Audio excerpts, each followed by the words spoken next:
So we have a great question on the board, and Pete, it's such a good question. I would love for you to voice it to Kate. She can read the chat, but why don't you describe your question and what you're thinking?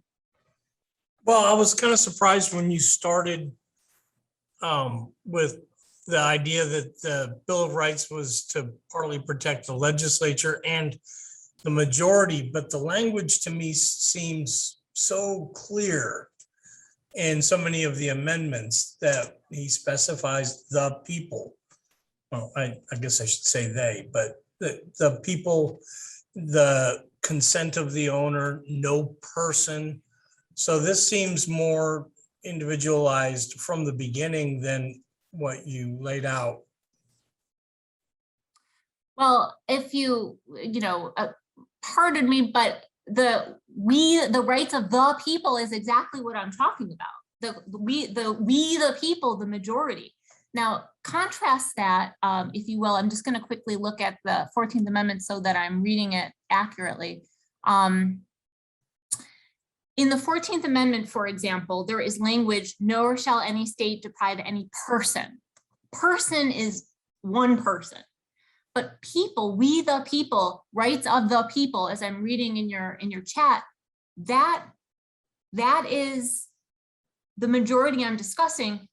My argument is that you and I, before reading and believing in Akhil Reed-Amar's book, we're just conditioned to read the right of the people and think it means one each, an individual person, because we live in a post-14th century, a post-14th Amendment world. Right. So we're conditioned to think that because that's the way we currently use the Bill of Rights and think about how it works. But what I'm trying to recapture is a pre-14th Amendment world where the primary concern is that overreaching central government. The states are, we like the states. We think that states protect us because they're close to us. We don't have to worry about the states, but we do have to worry about that central government. And so my argument is that when in the Bill of Rights, you see that phrase, right of the people, in a pre-14th Amendment world, it means that majority. However, Pete, I do want to reiterate something I said at the beginning. It wouldn't offend James Madison if an individual benefited from the Bill of Rights.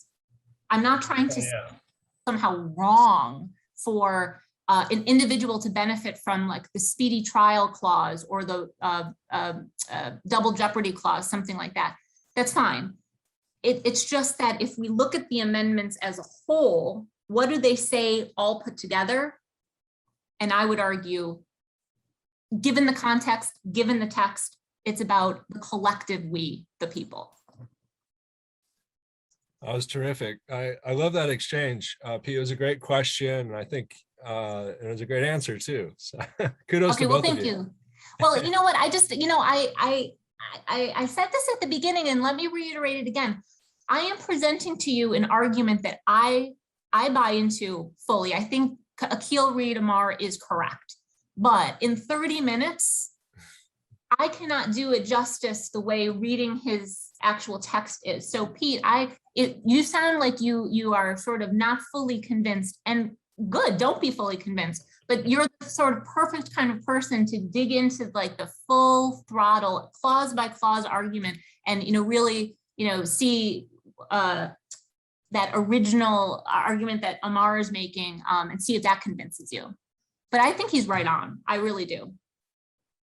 All right. Well, we have another great question. It's coming from David. And David, I'm gonna read your question, but if I don't get it right, chime in. And Kate, you might see it too. David asked you to speak to the incorporation of the amendments. And so the application of the amendments, not just to the federal government, but also on the state level. Yes. Okay, sure. So first of all, it is a court decision in the 1830s. It's called Barron versus Baltimore, where the US Supreme Court decides, or rather not decides, that's the wrong word, finally says in an opinion what everybody seems to already have assumed, which is that the Bill of Rights only applies to the federal government. Okay, fine. Once the 14th Amendment is now on the books, there is evidence in both the discussion that the framers of the 14th Amendment, as they're debating in Congress, in committee, and then on the floor in Congress, that they expect the 14th Amendment to incorporate, through the Privileges or Immunities Clause, rights and apply them to the states.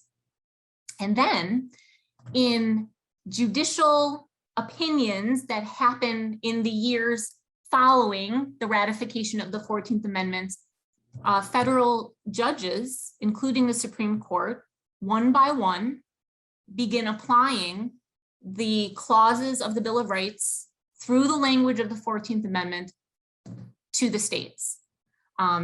There is a flurry of cases in the 1920s that begin applying the freedom of speech and press clauses to the states. If I'm not mistaken, it's 2008 when the Supreme Court applies the Second Amendment to the states and says you have an individual right to have a gun. So the point in that is that this process is going piecemeal for a very long time. And David, the one thing that I want to add, and you of course hit me with a follow-up question if you have one, is that the incorporation is selective. And what I mean by that is the US courts have never said, here's all the Bill of Rights, and they're all applying to the states. It's piecemeal, decision by decision. And also, final comment, and then I'll be quiet for a follow-up. As far as I'm aware, almost all of amendments 1 through 8 have been applied to the states, except for, interestingly, certain grand jury requirements. Grand and civil and criminal jury requirements are not uniformly incorporated. So there's sort of like a little bit of disagreement about what the states should be doing with juries versus what the federal government has to do. But for the most part, all of the Bill of Rights has been incorporated from amendments 1 through 8. How does that make sense, David? I assume that's why the 14th Amendment is often referred to as a amendment that refused to die, because it's constantly being used in application of the other rights. For sure. The 14th Amendment is truly like a brand new constitution, both because of how it does that incorporation, and now no state shall infringe on rights, but also because the language of the 14th Amendment, I'm thinking due process of law, big phrase, equal protection of the law, huge phrase, can do so much work and sort of stretch to accommodate the time in which they want to be invoked. So the 14th Amendment, it's truly like a constitutional game changer.